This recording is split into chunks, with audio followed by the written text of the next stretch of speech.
if you read that story, you would think Abraham ought to have been a better mediator. He ought to have been a lot more careful for the emotional state of Hagar, and not just taken Hagar and Jefela and subjugated her to the tyranny of falling pregnant just because the wife could not fall pregnant. First of all, Sarah was the one that went to Abraham and said, take Hagar for a wife and then put a baby in her stomach because I can't give you any babies. And then once the chick was pregnant, now heavily, Sarah was all like embittered and looked at her like she was harsh. She got jealous over Hagar. And so here it is that you ask this chick for a favor, she does you a favor, and then you're mean to her, and you're so mean that she runs into the wilderness. She runs away into the wilderness, and she's just a little maid girl. She's a servant, according to this like chick covering this content. She's a servant. She's just a maid. Do you understand what I'm saying? And then she runs into the wilderness. She doesn't have anything. She was taken from her homeland, Egypt.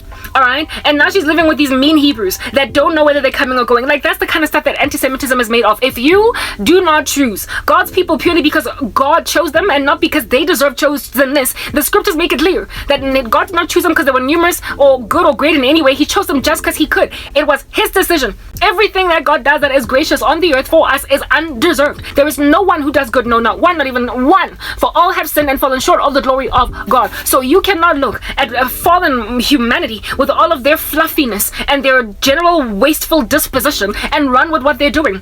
Old Testament prophets got it. They understood it. Look at Isaiah. He regarded himself as a man of unclean lips, living among a people of unclean lips. He did not think himself loftier than the regular man on the street. 2023, self-adoration and narcissism and conceit causes people to literally look at cases with their fallen fleshy eyes instead of with what God is doing. No one is good. Not even a single person. And there are people who are apparently really great guys and great girls in the scriptures that God disregarded altogether, and people who were horrific guys and girls that God chose. You will remember Rahab. She was like a whole prostitute, and yet she was in the lineage of Jesus Christ. So you cannot run with just your main little silly observation of a nice guy or a nice girl. You can't, because God is then going to humiliate you with the fact that okay, so you don't think she's nice. Who are you? For he who has no sin, let him cast the first stone. God does not operate that way, and unless you humble yourself to the recognition of how God thinks, if you don't try to study, investigate, peruse, pick away at the mind of God, you are going to literally pick away at the mind of human beings. You are going to make that error.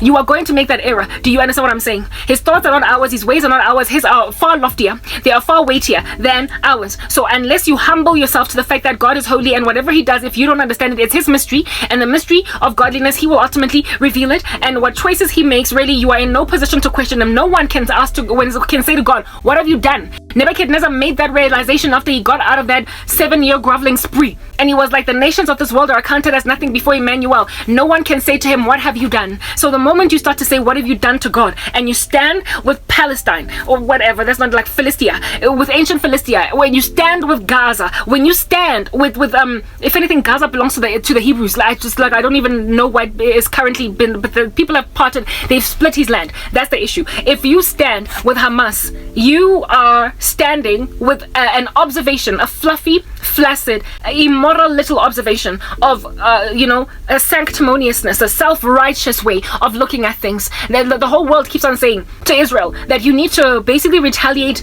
against what it is that Hamas did to you with proportionate force. No, you're gonna have to dismember all of Hamas. Otherwise, the threat is always going to be there. Must they sit in Jefela where they're at, freaking out, wondering if tomorrow their babies are also going to be cut in half again, because Hamas is still like a whole thriving concern. If America was able to wipe ISIS from the face of the earth thanks to what it is that they did on 9/11, why does not Israel have that same right to wipe out Hamas? Like, that's the same stuff. Those same journalists in the US that are speaking all of this rubbish, if at all their own government did not wipe out ISIS from the face of the earth, none of them would even be able to go to work safely and trust there's not going to be a bomb exploding in their premises, at their studios where it is that they record news every single day. And yet they are expecting Israel to just sit back and just fill out with like a whole threat in the border just next door. I mean, America was better off. It was like entire continents away from the Middle East, from King Afghanistan, where it is that Bin Laden was from. So they were a lot safer in the US than they ever could have been. What is this? Right now in Israel, where they're literally just next door to the enemies, and they're expecting them to like do a ceasefire now because the number of casualties in Gaza is disproportionate to what it is that Hamas initially massacred. Hamas could not massacre as many people as they wanted to because they were a small little a bully terrorist force coming into a country that has got a very strong military. So of course that was not going to happen. However, you gotta eliminate the risk altogether, if at all Israelis are going to be able to sleep.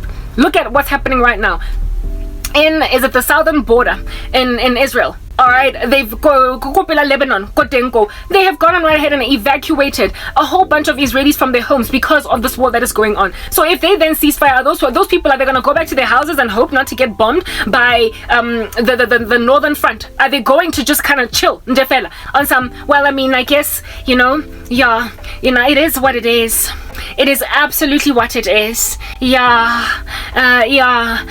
hope that since we did a ceasefire, they're not gonna this time around, instead of coming in from the kibbutz, they're gonna from Gaza. This time they'll be coming in from Lebanon. We'll take it. What in the world? Like, why the world does not understand that is absolutely and entirely beyond me. So, like I said, Sarah was a mean chick to a certain extent. And if you just read the Bible with a carnal mind, you will see a mean chick in Sarah. You will also, yes, she was, because the human heart is deceitful above all things and desperately wicked. You go and you ask a woman for a favor. After she gives you the favor, you treat her like trash. She then runs out into the wilderness and is comforted by who? God. Because God is the comforter of the widow, of the orphan. God is the comforter of the person that has been laid desolate. God is the comforter, not Sarah, not Abraham. God is the one that gives comfort. So if you don't report the news of the Bible from a vantage point of God, but you report the news of the Bible from the vantage point of how dare Sarah was just so mean, my goodness, you are going to then on that day say to the Christian community, y'all need to be empathizers of Philistia. You need to be empathizers of Palestinians. You need to empathize with Hamas. You need to see where they're coming from. You might as well be Anthony Guterres, saying that this thing does not operate within a vacuum. And if you're going to be like Anthony Guterres, you also need to go back to the very beginning, which is Isaac, Abraham, Sarah, Isaac, Ishmael, Hagar. You have to go back to those roots if you want that context. But nobody's trying to go back to the very, very, very, very, very beginning.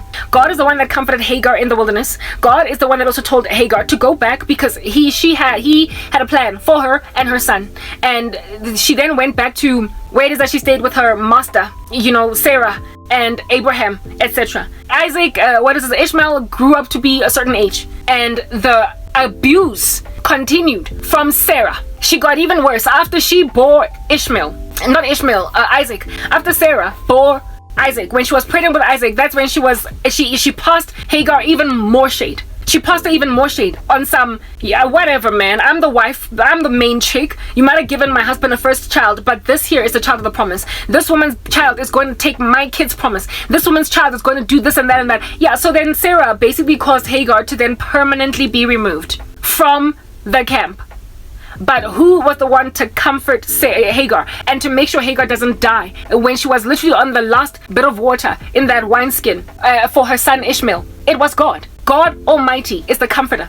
God, not humans. Abraham looks like this namby-pamby deadbeat dad that let his kid be taken out of his sight, like a father that pays papgeld for one child and not for another. Abraham is a mere mortal whose heart is deceitful above all things and desperately wicked. That's Abraham. Do you understand what I'm saying? But like God is the father to the fatherless, and he takes the cause up of the widow and of the orphan, which at that stage Hagar and Ishmael had been made. So God fulfilled his own face. He fulfilled his own character in the lives of Hagar and and Ishmael, in a way that Sarah basically dropped the ball, and I am pretty certain the Lord will judge her for it at some point, if not already that having been done. It needs to be comprehended that unless you look at things from the viewpoint of God, you are going to make some pretty flagrant statements that are going to spark a fire in the kingdom of heaven that is going to divide the church, and on that day you're going to have to account to God for that. We cannot have any Christians at all standing with Ishmael. We just can't, because the promise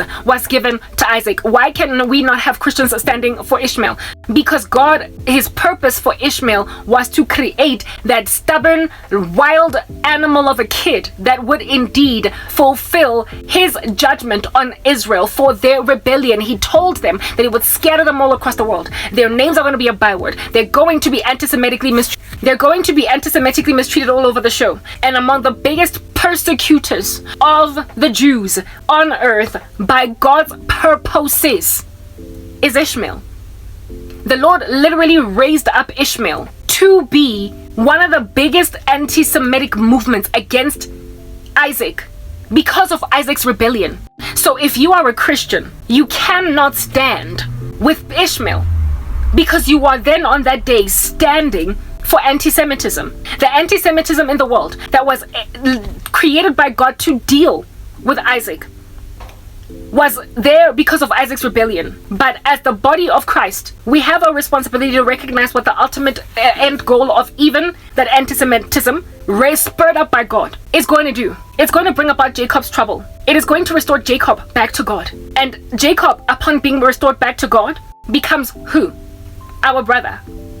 He is our big brother. He is our prodigal son, big brother. You cannot hate your own family. The Lord said, you must always provide for your own family, especially for members of your own household. If you do not do that, you have denied the faith and are worse than an infidel.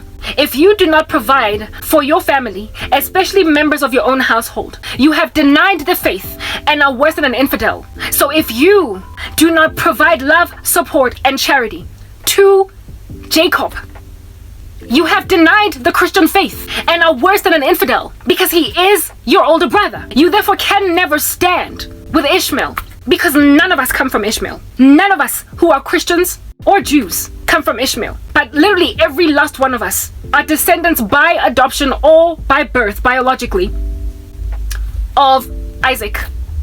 Christians are adopted brothers and sisters of Isaac, while Jews are biological brothers and sisters of Isaac. We're the same family. Ishmael is an outsider. We have no business standing with Ishmael at all. Whether or not Ishmael's mom was left out in the wilderness, God took care of her. God took care of that widow.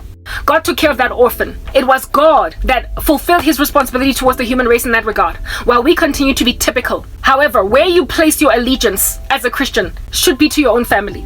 You must love your family, especially to those who are of the household of faith. So Christians first, and then Jews, because they are prodigal sons that will ultimately be restored to God. The gospel was given to the adopted children because the original ones rejected it.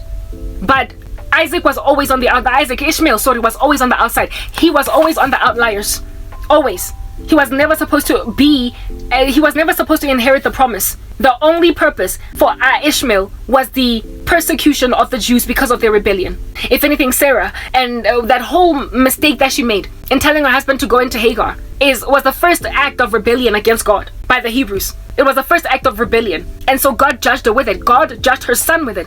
God judged her future descendants with that mistake, whatever you want to call it. So no Christian has any business standing with Ishmael, because on that day you've denied the faith and you are worse than an infidel. You cannot, therefore, during a war that has divided the world between Jews and Christians, not Christians, Jews, Christians, and everybody else, you cannot, as a Christian, start empathizing with Ishmael. Ishmael had to be born. Hagar had to be protected. God did exactly that on her behalf. But remember, the only purpose for Ishmael's proliferation as a going concern was to judge Isaac. But Isaac will always be a brother to us. How can I describe it further using perhaps a secular example? It's like being in school, right? High school. You're in grade 8. And your older brother or older sister is in matric, and you and your older brother and let's say brother, you and your older brother are always fighting at home. You are always at loggerheads at home. You are always just you can't agree on anything. Your brother is always snooping around in your things. Your brother gives a hard time to your friends. He's rude to your friends. Y'all don't get along. You've got so much sibling rivalry that your parents have to take you guys to therapy. And then one day, some grade 10 student, you're in grade 8, your older brother is in matric, some grade 10 student that's out of nowhere, then every single day during lunch makes a decision to basically bully your little sister to give him her lunch money and her sandwich. So your sister, your kid sister, every single day is starving, getting home all sad, and she starts to get all withdrawn because there is a bully in school. There is a bully, and she doesn't even tell you that there's a bully because you have such a bad relationship with each other. You have sibling rivalry. You imagine your brother's not gonna have your back because he never has your back at home. He's always also bullying your friends. He's always stepping on your toes. He's always meddling with your things in your bedroom. He's always. Whenever your mom brings treats home, he takes the biggest portion, and you can't fight because you're small. You can't fight because you're small. And then there is a bully in grade 10. You're taking your food every single day. And then your brother starts to notice that you're losing weight. You're withdrawing. When he fights you, you're not even fighting back. What is the thing that would necessarily make you recognize that your brother is your brother and blood is thicker than water? As if your brother then comes to you on some, what's wrong? Knocks on your door this time around instead of just flying in. And it's like, little sis, what's up? What's wrong? I've noticed you've lost weight. Why are you so withdrawn? Why aren't you inviting your friends anymore? What is it? Is it me? Is it me? On that day, you start to realize that your brother actually cares. And then you then tell your brother, you're like, no, there is this like kid in grade 10. He keeps taking my lunch. And he keeps taking my lunch money. And every day, unless I hide from him or go to school using a different route, he always catches up with me and shoves me and pushes me. If at all the brother does not go out of, like literally go to school, given that he's in matric, and tell that boy, if you don't leave my sister alone, after school is after school, and I don't care if I get expelled, your nose is going to bleed. You better leave my sister alone. On that day, if he does not do that for his little sister, he has denied the family and is worse than an infidel. What's the word that I'm looking for to replace infidel in this secular example? When kids disown, he is worse than a disowned child. If that brother does not stand for his sister, he has denied his family and is worse than a child that has been disowned by the family. It is his familial responsibility to have the back of the sister, even if under normal circumstances, when things are peachy, everything is hunky-dory, the sun is shining, the weather is sweet, and rain falls in summer.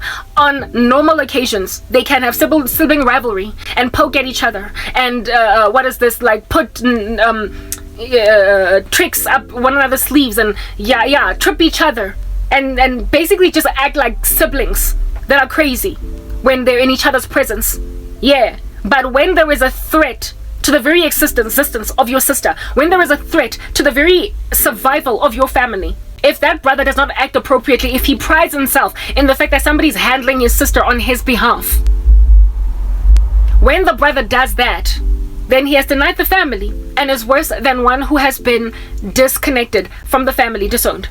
That's exactly what it's like with Jews and Christians. In this particular example, the older brother in this instance would be the Jews, like not even the Jews, what is this? It would be the Christians to a certain extent. It would be the Christians. Why? Because we embrace the gospel.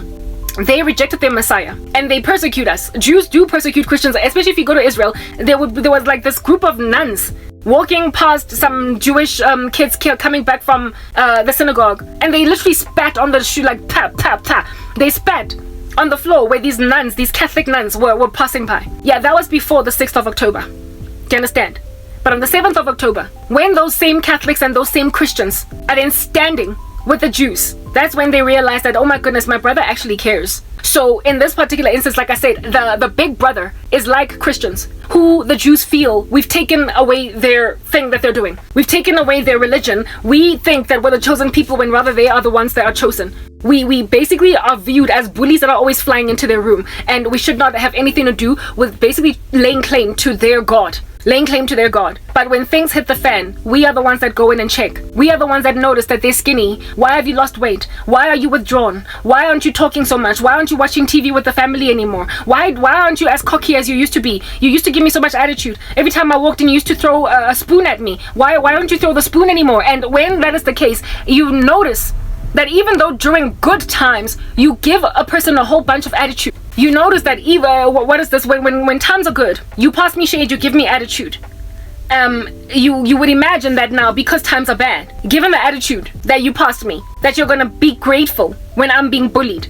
So somebody's helping you bully me. But when the brother stands up for the sister, that's when the sister realizes that they have so much in the brother, and that the brother has never ever forsook their job or their responsibility, their duty to their family. It's just that times were not so rough, and thunder was not rumbling over the sister's head to a point where he needed to be there to protect her. He was taking, I guess, for granted that the sister's cocky and she will survive every last act of indiscretion by me because things are still good. But when things get really bad, I'm gonna be big brother. And that's how Christians are towards Jews. They sometimes treat us like trash, but when things are really bad, we are literally the only ones there for them. And like, we are big enough to be able to fight as well. And they're bullies. We are in a position to be able to fight their bullies. Right now, Israel, if at all it was not for the Christian community across the world, would have such little chance of fight. They would not have enough on their plate concerning this information war that stands with them. They would not be able to stand against global anti-Semitic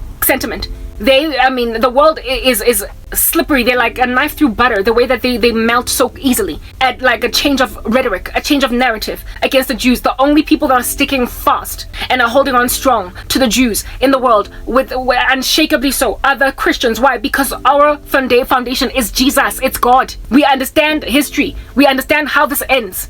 And we know who to allegiance to. We understand who to hold on to. Who to hold on to. And it is no one but the Jews, whether or not they have embraced their Messiah. Because we understand ultimately they will. They are a brother or a sister that will ultimately acknowledge they're part of the family, or that we're part of their family. However you want to see it, a chicken before the egg before the chicken, you get my point. So now that I've made the analogy with the kids in high school and the bully in grade 10, you must understand that if as a Christian you are priding yourself in the grade 10 bully slapping your baby sister silly, you are ridiculous, you are irresponsible, and you are on that day not a good brother. You are basically like one who is priding yourself in your little sister getting raped even by the bully after school. You are priding yourself in someone that is your flesh and your blood literally going through the hell at the hands of someone only because of the fact that you and your little sister have got sibling rivalry too. You gotta know when to stop fighting. You gotta know when to put down your beliefs about what the Jews are. You gotta know when under heaven to stand with, and this is no time for any Christian to be straddling the fence concerning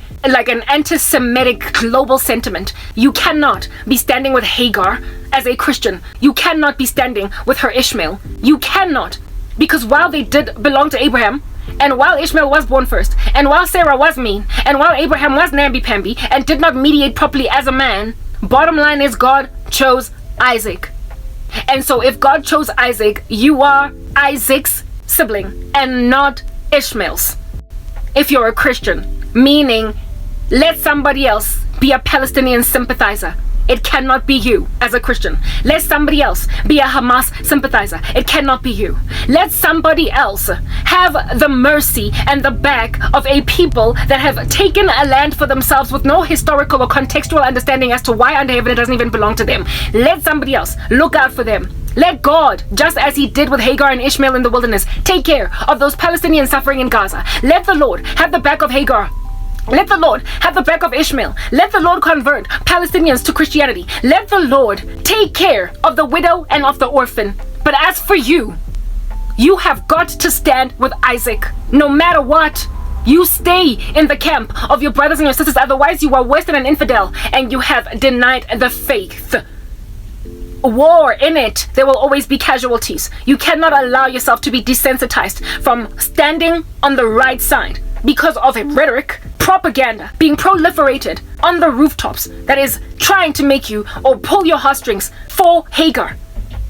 It is a sorry case for Hagar to be in the wilderness. I will not deny that. But God will give her a wineskin full of water through an angel of the Lord and proliferate her son that is going to be like a wild oxen, a wild animal beating on the trenches of everybody on the earth. Let the Lord raise up Ishmael for his own purposes, because Ishmael was literally raised up for no other reason than to afflict the Jews. His only job, only reason he had to get to a certain age, only reason he had to have descendants, only reason why he had to live and not die in the wilderness that day was because he was being used to judge our brother. That's the only reason. And that's why you cannot stand with him today, because he is currently an enemy of Christianity and an enemy of Judaism. He is an enemy of the only acceptable Abrahamic religions. Christians are saved right now, and the Jews will ultimately embrace their Messiah. There are only two acceptable religions on the earth. It is literally Messianic Jews and Christians. Everybody else goes to hell. Everybody else goes to hell. So he is entirely rejected by God, meaning you as a Christian cannot stand with him. You cannot stand with him. He is not your brother. He was, however, raised up for such a time as this.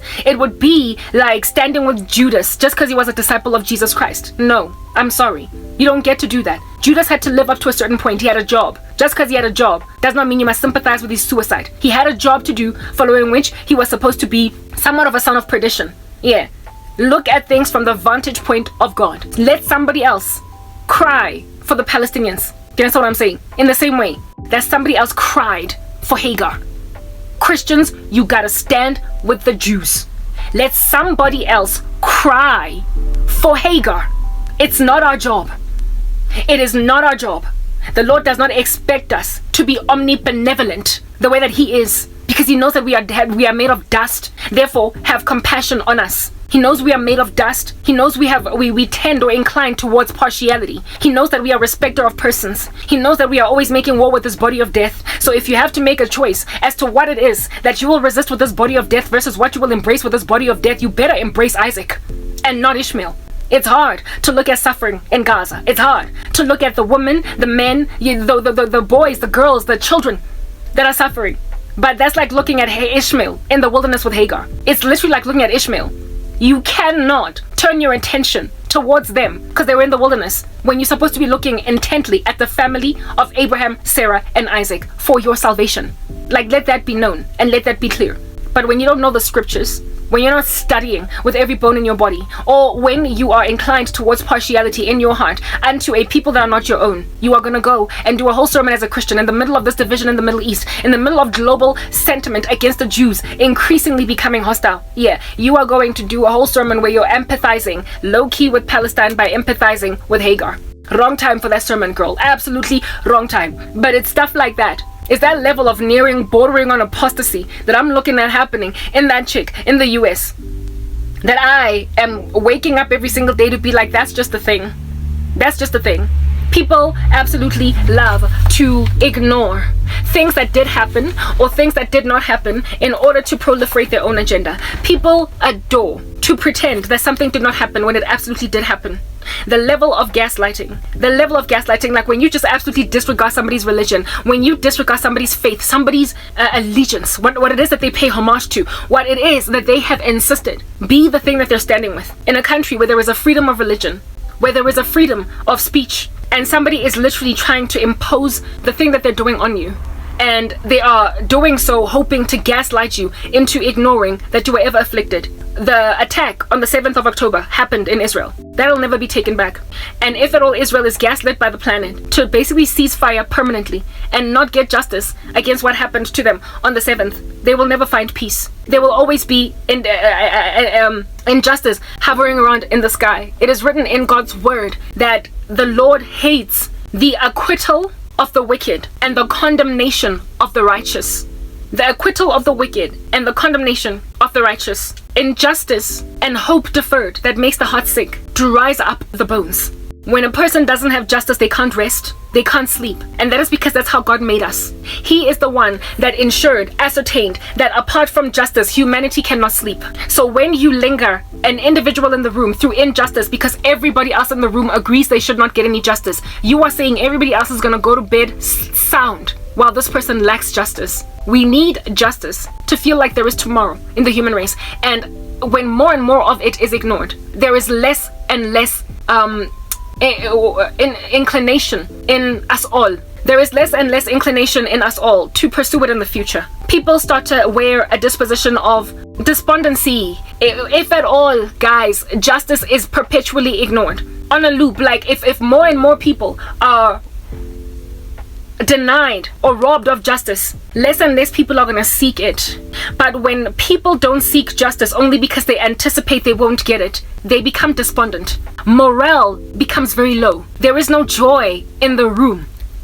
Just a settling grain where people are just going through the modes.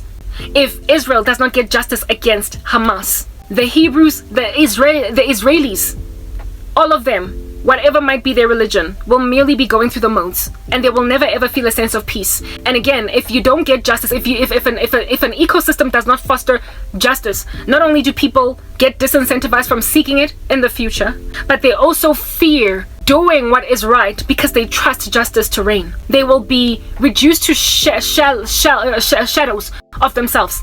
They will be reduced to mere apparitions of what they used to be.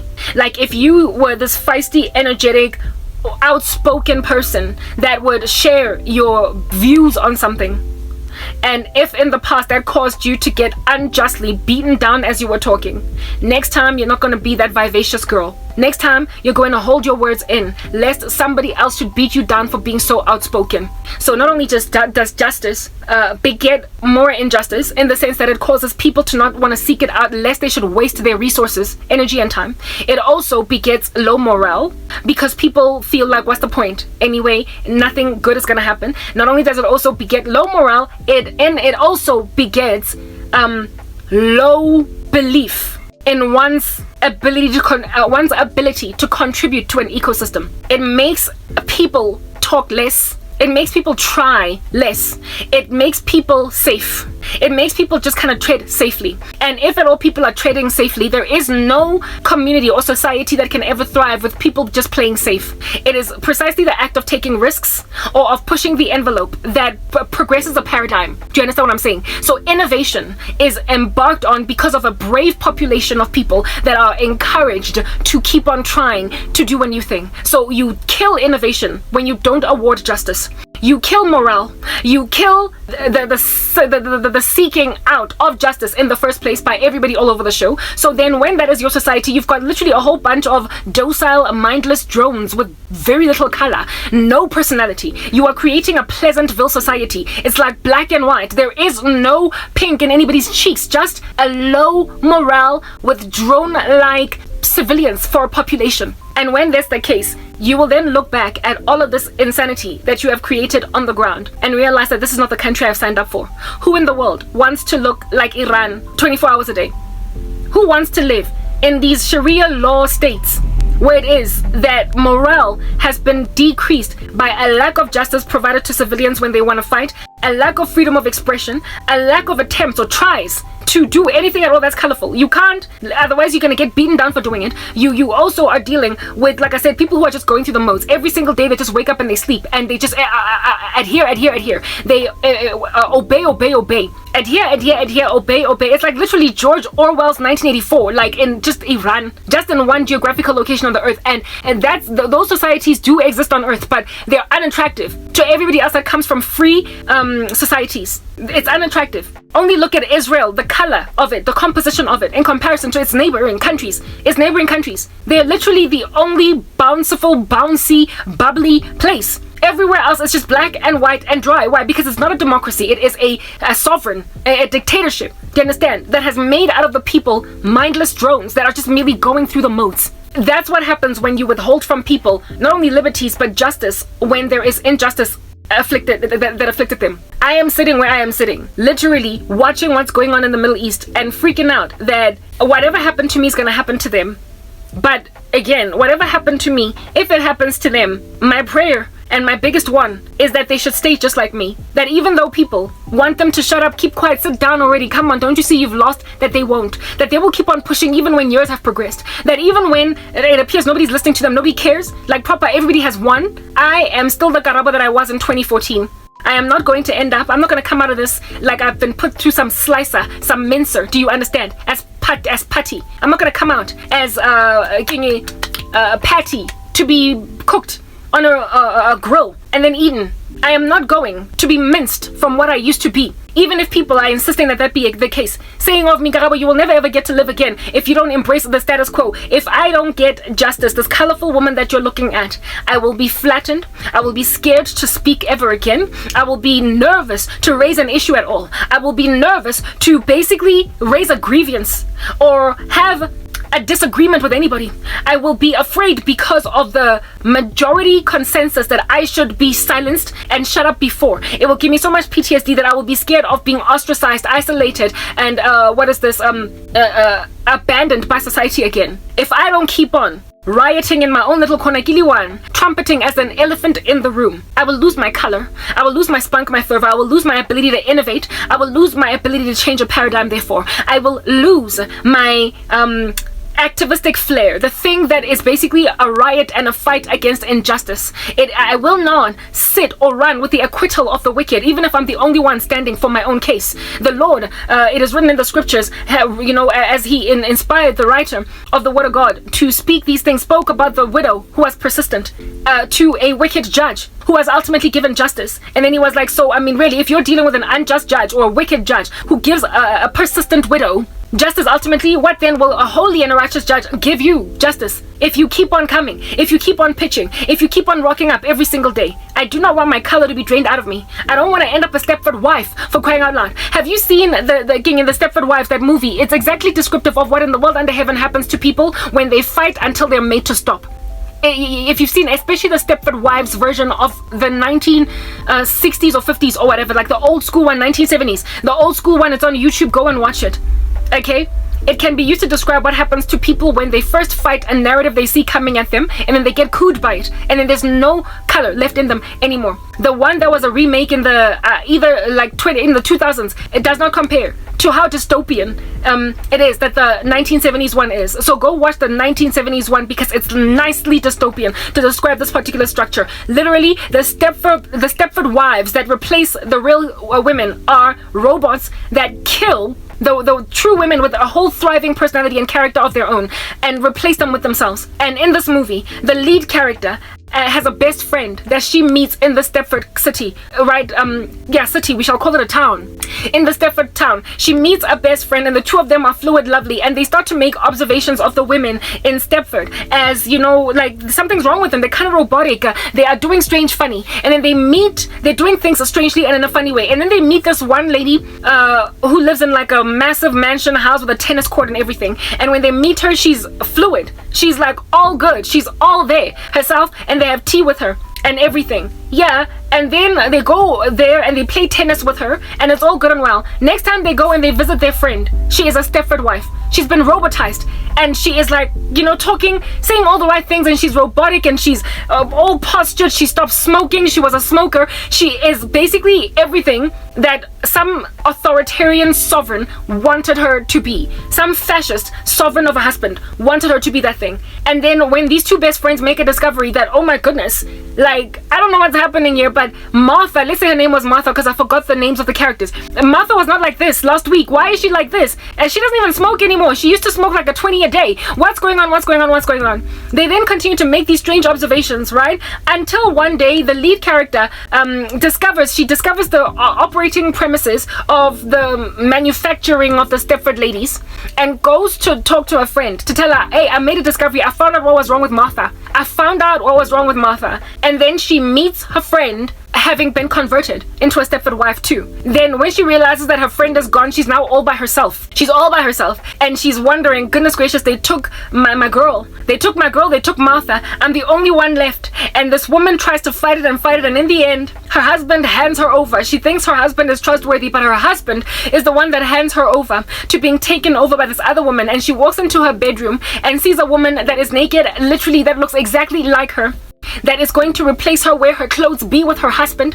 And she is they're both blonde, but she is super hard knock blonde. Her hair is straight. They both have straight hair, but her hair is like not even a single hair out of place, super straight. And she's like, everything about her is just like Stepford perfect. Do you understand? And then that's when she discovers this is how this works. This is how this works. Here it is that this other woman is looking at her replacement, and she is like thoroughly trying to survive. But the Stepford lady, the wrong one, basically the robot version, goes on right ahead and kills the wife. Do you understand what I'm saying? Yeah. And then the movie ends in a very dystopian fashion, where it is that this lady like is pushing a trolley, looking like a Stepford wife, like gliding instead of even walking, in a store, and greeting all the women with a nod.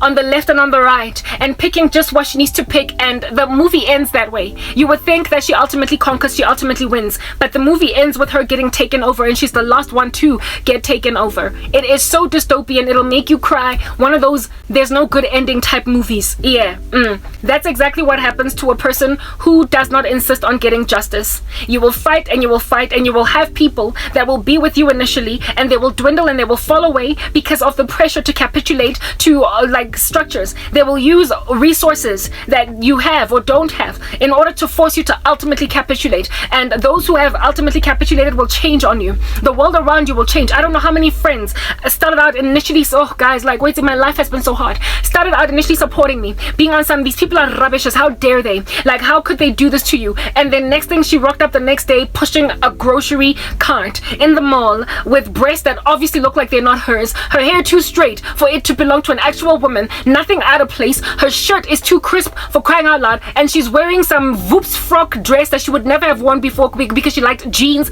and a t-shirt, and now she's pushing a trolley and picking a milk cart on the shelf that she, you know, is reading the expiry label like a robot and then putting it in the, and this is your girl now, this is your bestie, this is the person, the two of y'all were busy throwing stones at the enemy camp, the two of y'all were busy starting an underground rebellion group, and now she's pushing a cart. She's a Stepford wife. I have dealt with so many Stepford girlfriends that I am scared of women now. I'm scared of women. Like, I proper don't want new friends. I don't want anybody talking to me. I don't want to send anybody an email or them send me. I don't want to fellowship with anybody. And the two of us be like, yeah, this is nonsense, this is rubbish. And the two, yeah, just agree basically. And then have them change on me. I have had men and women Stepford on me. I've had everybody change on me. If you don't keep fighting, you convert the world into Stepford. Stepford, do you understand? And these people are trying to make me a Stepford convert, like something that is going to capitulate because the whole world around me has George Orwell's 1984. The whole planet has in 1984. Go and even watch. You're not George Orwell 1984, the movie version. You can even read the book like proper. If you want that to happen to you, you will stop rioting and shouting on the rooftops. But if the people who are rioting and shouting on the rooftops are so outnumbered, if they're so outnumbered, then this is not sustainable. Ultimately, a person will become a Stepford wife unless the Lord intervenes. And that's what I'm currently talking about. I don't know if we have tomorrow, because all these people out here turning into Stepford citizens of the earth. I mean, at some point, they're going to get to the small number of us that are left that are fighting, that are resisting. It is impossible to be beleaguered on all sides by an entire population of crazy people and win. It is written in the book of Revelation about the devil upon getting cast out of heaven with a third of the stars, that the devil has come down to the earth and he's with great wrath because he knows his time is short. And it is written also that the Lord has given him authority to make war with the saints and to overcome them. In other words, there's going to come a time in history when Christians are overwhelmed and overcome. Cood. Altogether, there's nothing we can do. We're going to be massacred. Our heads are going to be bowling balls for sport, played with, like Alice in Wonderland, off with their heads, the queen, using our heads as golf balls or bowling balls just to play games with them. The day is going to arrive. So even our support for the Jews right now, there's going to come a time when it's useless. It doesn't matter. Nothing, like no Semitic empathizer. No Semite empathizer is gonna stand. No Semite is gonna stand. No one is going to stand that is still trying to look at the God of Israel. A third of the Jews will be salvaged in the tribulation.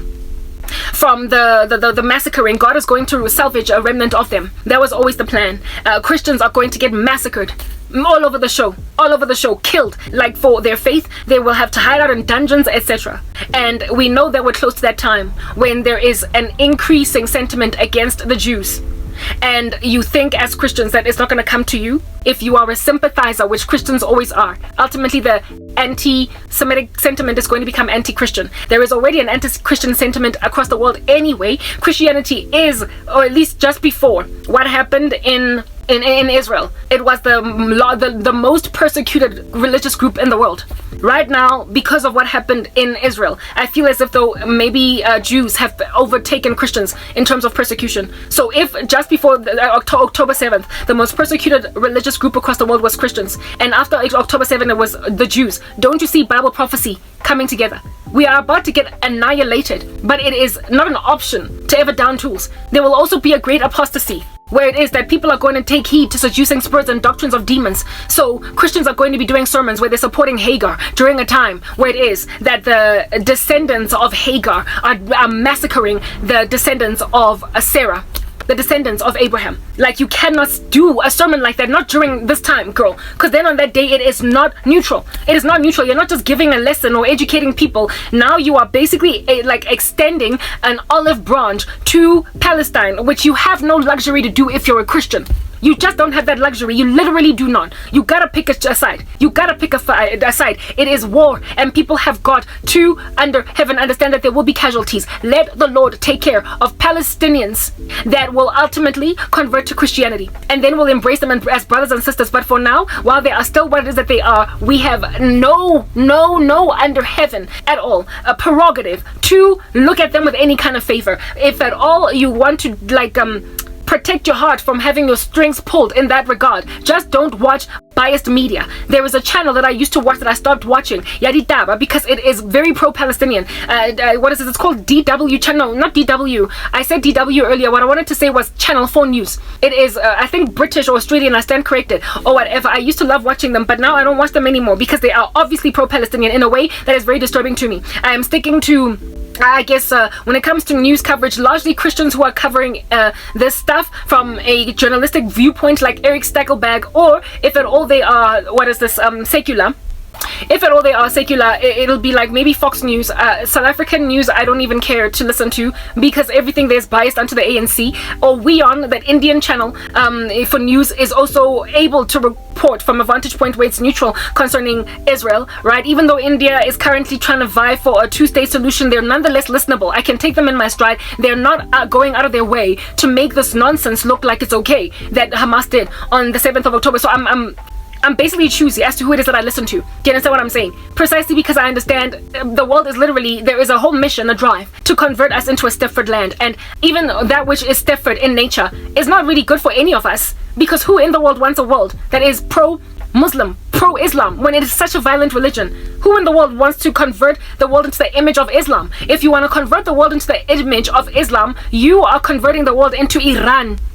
You are converting the world into the United Arab Emirates. We understand the UAE is beautiful architecturally, but guys, it is not comfortable to live in the UAE as a man or a woman, especially as a woman. Like, if you fall pregnant out of wedlock, you can get killed in the UAE. There is no grace, there's no mercy. Like, that's what's good. God knows what in the world would happen to the baby in the stomach. So pro-life people would not want to be in the United Arab Emirates. There was a flight attendant that gave birth to her baby unbeknownst to herself that she was pregnant. She was a single woman, she wasn't married, that gave birth to a baby when she was in another country. A car overlay, like, you know, when you're moving from like one airplane to another, and overnight you're staying in a hotel and then you're gonna move. Yeah, she wasn't, and she got sick, she had cramps, gave birth to a baby, and she's from the United Arab Emirates. She had to find asylum and live there permanently in Europe, because if she went back home she would get killed. That's what happens in the UAE. So if at all you want to convert the world in the image of an Arabic nation, you are converting the world into a space of that nature. It's not safe, and people are not rational. They're not thinking straight. Like all of these pro-Hamas, pro-Palestine, pro-Islam rallies, you don't know what in the world would happen to you in a country if your country got converted to Islam. You don't know how significantly thwarted and paralyzed you would be. You have no idea how incredibly paralyzed you would become if your nation switched over to Islam for a religion. So South Africa doesn't even know what in the world it's doing right now. It is, I already complained about South Africa the other day. Their whole cutting off diplomatic ties with Israel, even though it's a Christian nation, they're basically standing with Allah. And if at all this population of this country increases in its Muslim, what is this constitution, in its number of Muslims in comparison to Christians, you might as well move to Iran and call it South Africa. Like in the future, like you might as well move to the UAE and call it South Africa, move to Lebanon and call it South Africa. Like, you know, you never really know what freedoms you have until you've lived in a free society. That's why a lot of the women in the Middle East don't complain, and that's why a lot of the men also don't complain. But go and ask the ones that have lived in Europe, go and ask the ones that have lived in the US, ask the ones that have lived in Christian nations that are democratic in Africa, and ask them if at all they're going to be honest with themselves, if they would want to now go back and live in in their countries where they come from. No, they wouldn't, because there's just such little leg room in Muslim nations. Everything is a crime, especially for women. So I mean, really and truly, who under heaven wants to live in a space of that nature? However, in the US, for instance, right now, professors of university, not professors, sorry, but what is this? Deans, leads, presidents, chancellors of universities that have got cases being reported on the ground on campus of anti-Semitism against Jewish students are indeed in agreement that this should not be happening. We should not be persecuting any of our students. They should be safe. But according to the charter of that particular university, if at all any such violent activity against a fellow student is ever walked in, that student in question that did that, the perpetrator, would have to be suspended, if not expelled from the school altogether, kicked out. The president of these chancellors or whatevers, the leader honcho guys of these universities are saying that they don't want to employ their own university charters, rules basically, the governmental structure of the university on these students, because if they do it, these students are going to find themselves getting deported, and they don't want to get them deported. Okay, so Jewish students must be in danger so that Palestinian students or students from Muslim nations that don't want to go back to their nations don't get deported when they have committed crimes in a country that cannot afford such crimes to be committed on their shores.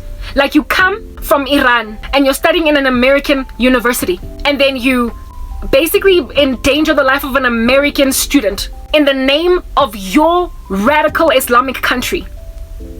And your university chancellor, dean, president guy is unprepared to get you expelled and take you back to Iran when you're literally committing a terror act on US soil. That's the kind of craziness that's happening in the world right now. And so people, if they don't take a stand, are going to find themselves as Stepford people. You are going to find yourself in universities where you are studying, literally tiptoeing around Muslims.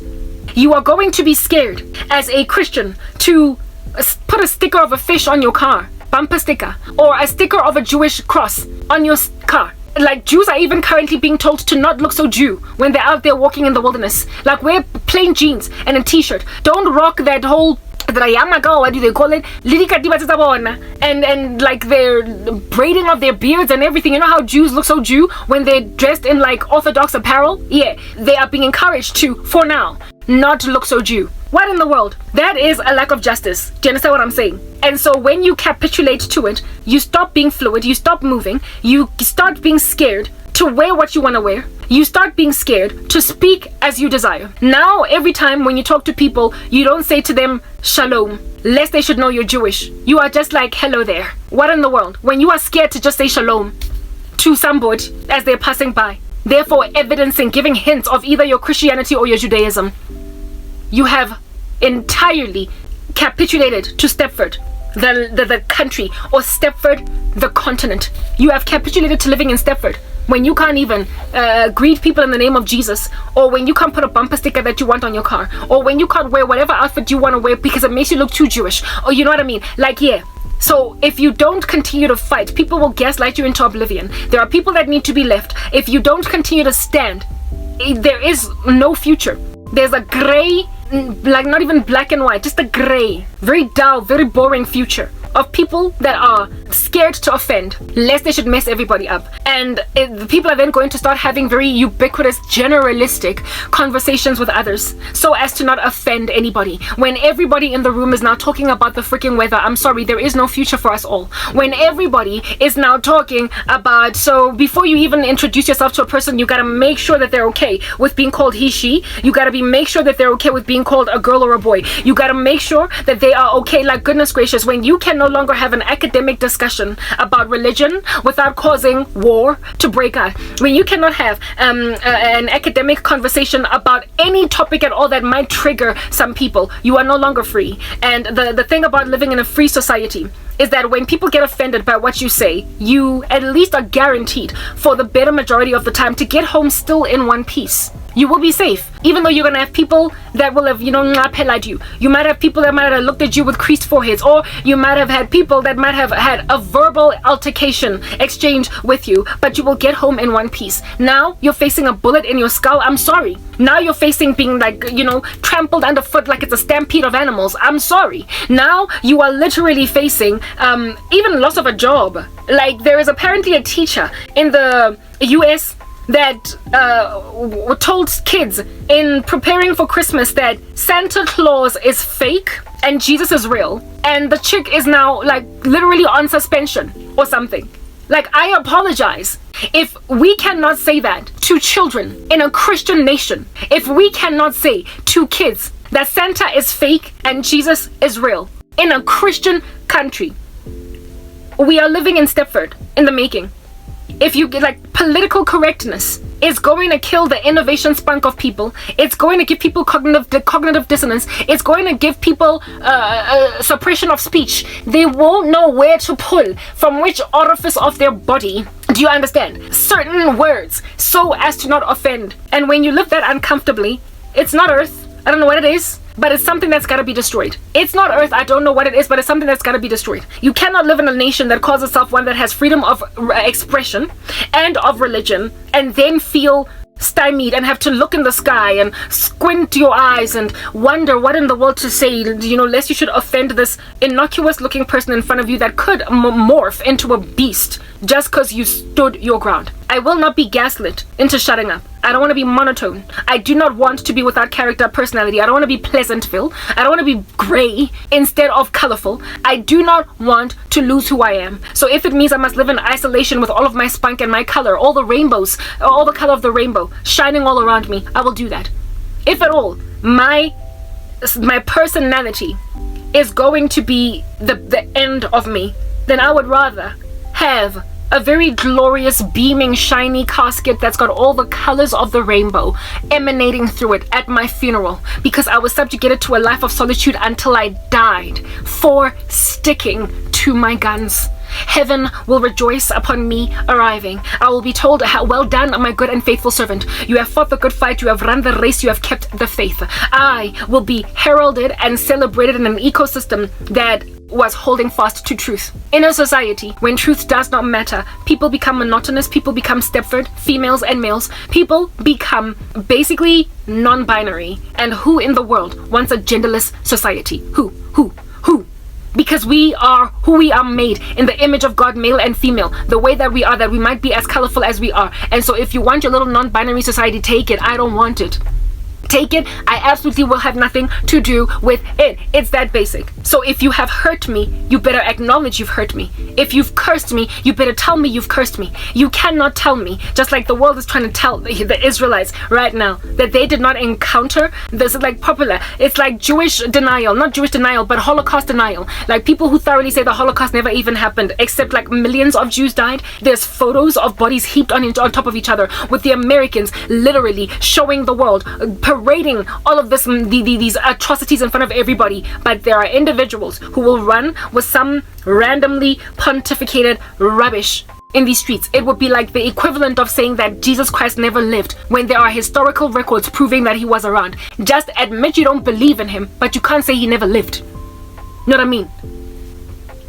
So when you refuse to fact check, when you refuse to gain thorough comprehension of a set of facts, on that day, stay in an ignorant corner and be disrespected as all ignorant folk ought to be. But you don't get to be a whole journalist. You don't get to be a whole seasoned reporter. You don't get to be a war correspondent and be a Holocaust denier or an October 7 denier. You don't get to be an advocate of the CCMA and deny that Karabo was dismissed from her job thanks to a dismissal letter looking at you, and then claim that she resigned.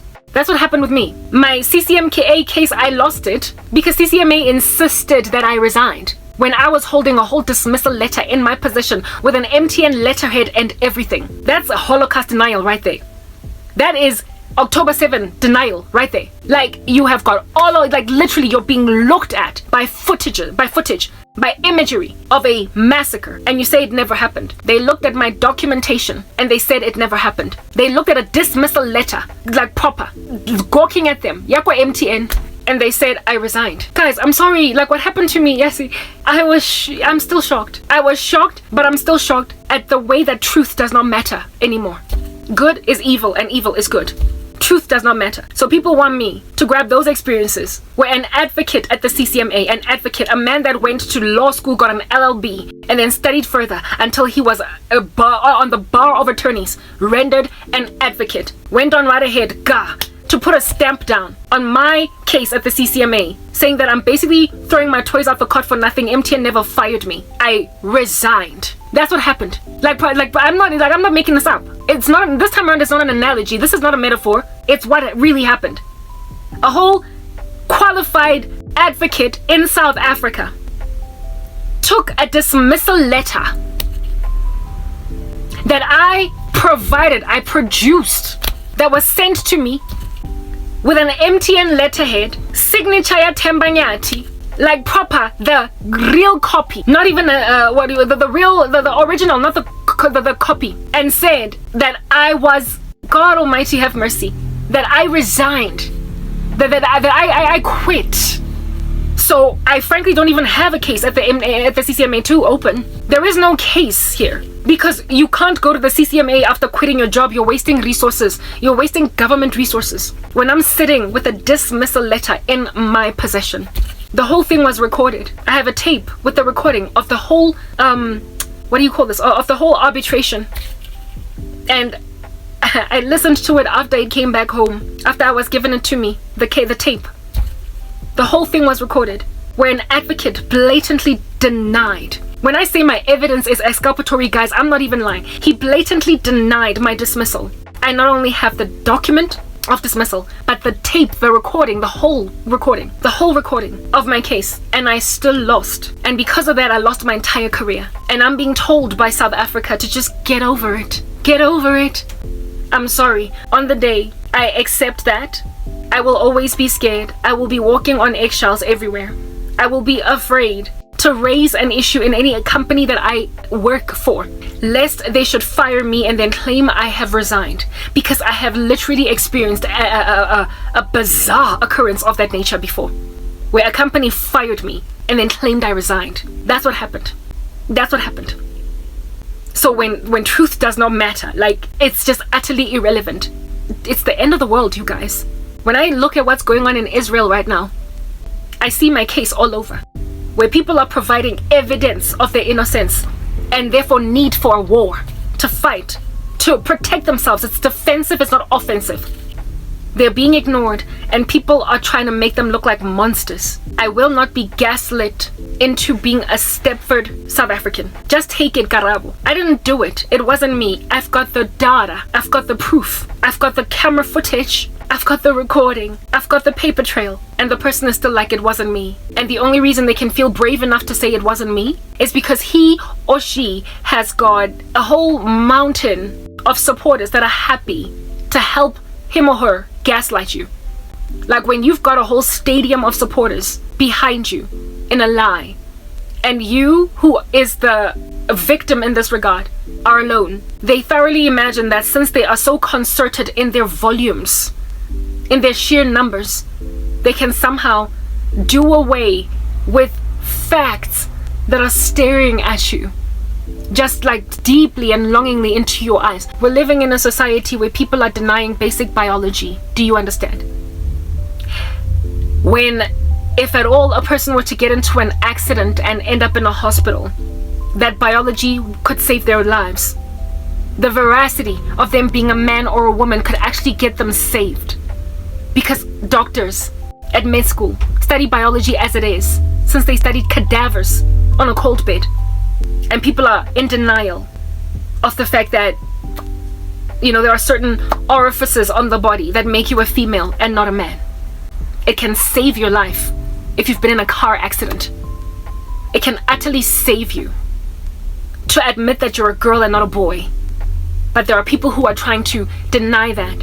And there are entire camps of miscreants happy to help them along in that deception, insofar as you're not sick and need blood, insofar as you don't need an organ transplant, insofar as you don't need surgery on your brain, on your back, on your spine, on your nether regions, insofar as you don't need any kind of medical intervention, you get to be whatever you want to be. You get to be whoever you want to be. Like, for crying out loud, in 2014, an advocate at the CCMA said I resigned when I had documentation proving I was dismissed. And then years down the line, people across the world are denying that they are black, they are white, they are identifying as chickens, they are identifying as cows, they are identifying as males when they're females, and vice versa.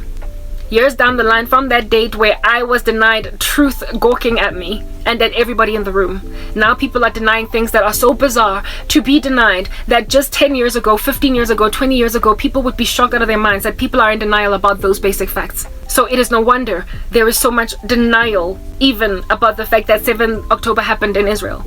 And despite the footage that is being provided by Israel to show Hamas as using their own civilians as human shields, there is denial about that. It doesn't matter anymore what a person sees as true or not. Bottom line is what do we as a majority agree should be true. There is currently an advert doing its rounds on YouTube, and I don't know why it's not being brought down. Precisely because truth does not matter. A deep fake advert. It's a deep fake advert that is currently swindling South Africans out of thousands of rands. Where it is that Elon Musk has apparently hooked up some kind of a stock thing where South Africans don't have to work to make money. They just have to invest 5,700 rands, and they use a deep fake of Elon Musk speaking, and they also use a deep fake of Deborah Patta. It's not Deborah Patta. Who is it? Is it Deborah Patta? She is a correspondent, a war correspondent as well now.